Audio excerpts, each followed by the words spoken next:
Hey everybody! Today we're going to learn how to instantly add a dark mode theme to your Microsoft Excel workspace. First, open your Excel file and look at the very top left corner of the window. Click on the File tab to drop down into the Main System Backstage menu. Look all the way down at the bottom left corner and select Account. In the middle of the screen, under the User Information section, look for the drop-down menu explicitly labeled Office Theme. Click that drop-down menu and change it from white or Use System Setting to black or dark gray.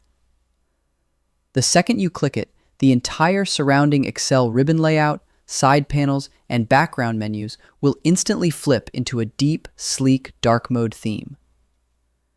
And that's it. Your Excel workspace is now completely optimized for low-light environments.